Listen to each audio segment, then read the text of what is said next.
You got in your car this morning, turned a key, pressed a pedal, and moved 40 miles an hour without using a single muscle. 100,000 years ago, that same trip would have taken 2 full days of walking, barefoot, through territory that could kill you. No road, no path. No sign telling you what's ahead. For almost all of human history, getting anywhere meant risking everything, and you had nothing to carry you there except your own 2 feet. Today, you can fly across the planet in a day. You can order something from the other side of the world and it shows up at your door. Movement is so easy now that it's basically invisible, but for roughly 300,000 years, every single journey a human being ever took happened at walking speed. And that one limitation shaped everything about how we lived, what we ate, who we married, and how much of the world we ever got to see. So let's start at the beginning. Your feet. Humans are the best long-distance walkers on the planet, but definitely not the fastest. A cheetah can hit 70 miles an hour. A horse can sustain 30 for miles. You top out at maybe 15, and only for a few seconds before you're gasping. Speed was never the point, though. You can walk 20 miles in a day, sleep, and do it again tomorrow, and the next day, and the next. You can do this for weeks. No other animal on Earth can do that. Your feet have arches that act as springs, and your Achilles tendon stores and releases energy with every step so your muscles don't carry the full load. There's a ligament running up the back of your neck that keeps your head stable while your body moves underneath it, and you have about 2 million sweat glands cooling you down while every other large mammal on the savannah overheats and has to stop. You're not built to be fast. You're built to never stop. In 1978, paleoanthropologist Mary Leakey discovered a trail of footprints in Laetoli, Tanzania. They were pressed into volcanic ash 3.6 million years ago. 2 individuals walking upright, side by side. The oldest evidence of bipedal walking ever found. And they look almost exactly like yours. For millions of years, that was the only transportation technology humans had. And somehow, it was enough to take us further than any species has ever gone. Starting roughly 70,000 years ago, humans began walking out of Africa. Not in one march. This happened over thousands of years, generation by generation, small groups pushing a little further into territory, which no human had ever seen. They crossed the Middle East, they spread across Asia, they reached Europe, they walked into Siberia, crossed a land bridge into Alaska, and kept going south through the Americas. That's roughly 15,000 miles, without knowing the destination even existed. And the thing that doesn't get talked about enough is that they weren't walking randomly. Archaeologists have found obsidian tools hundreds of miles from the nearest volcanic source, shells found far inland, amber traded across mountain ranges. These people were covering massive distances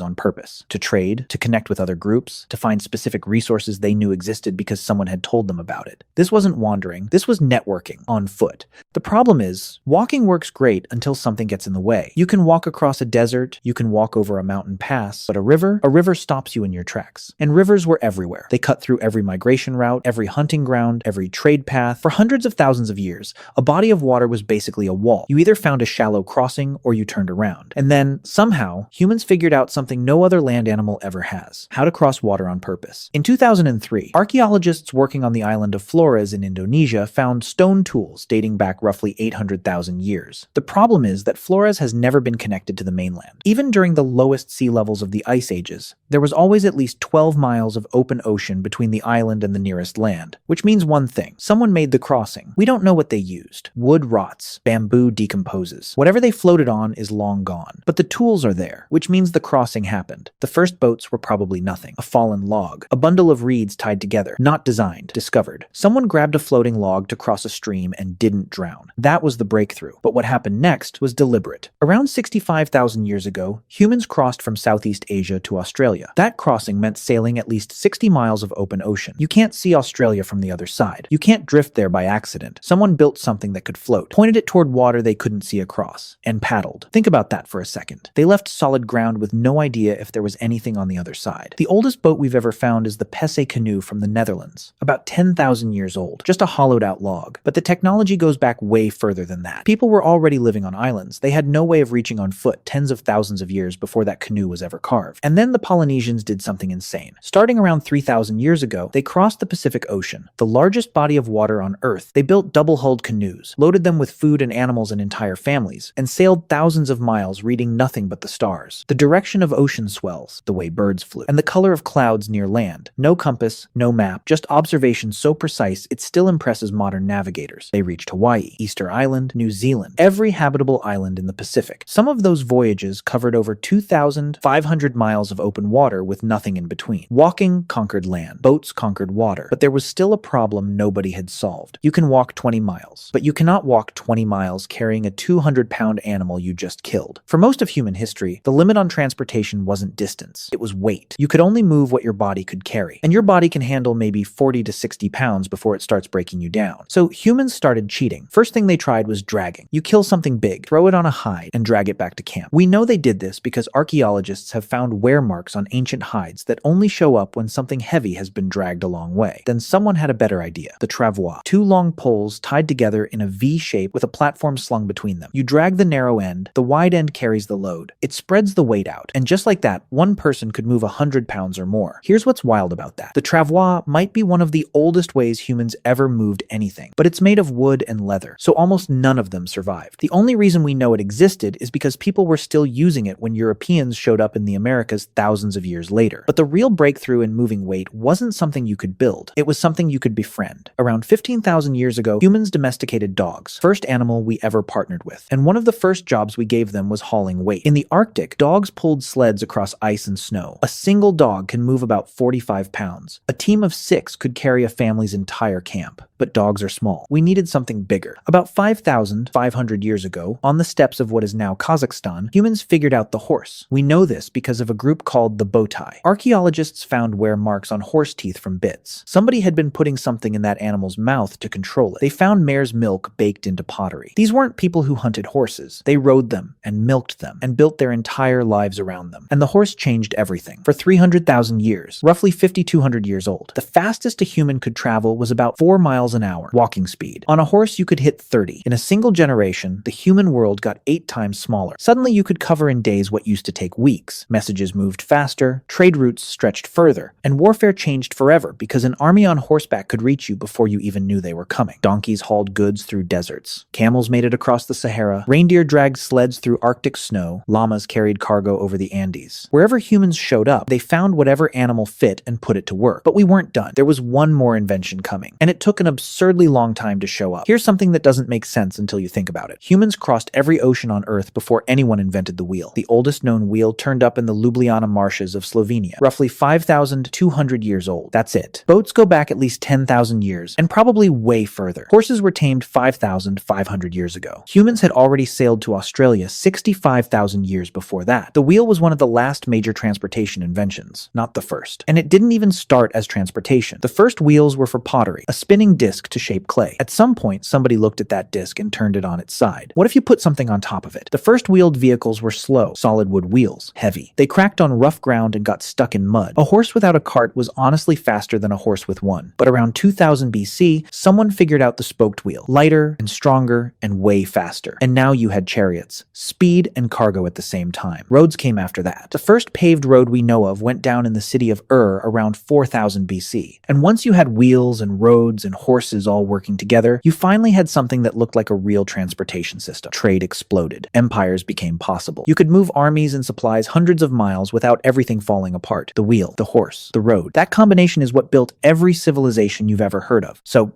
here's the full picture. For 300,000 years, humans had nothing but their leg, and they walked across the entire planet. They hit water and figured out how to float. They needed to carry more, so they learned to drag. Then they built frame. Then they partnered with animals. They figured out the horse, and the world got smaller overnight. They invented the wheel, and it got smaller again. Every one of those breakthroughs took thousands of years, and every one was built on top of what came before it, solving problems that would have seemed impossible to anyone who came before. Now you sit in a metal box on a paved road doing 70, and you call it a commute. You fly 3,000 miles across an ocean in 6 hours, and you're annoyed the Wi-Fi is slow. You've got a machine in your pocket that can summon a car to your exact location in 4 minutes, and you're irritated it takes 5. Your ancestors walked barefoot for 15,000 miles across continents they couldn't name, to reach places they'd never seen. And they did it because they had to, because staying still meant dying. We solved the problem of distance so completely that we forgot it was ever a problem. Every highway, every airport, every set of train tracks on this planet exists, because 300,000 years ago, someone looked at the horizon and started walking. They didn't know where they were going. They went anyway. And that's the most human thing there is.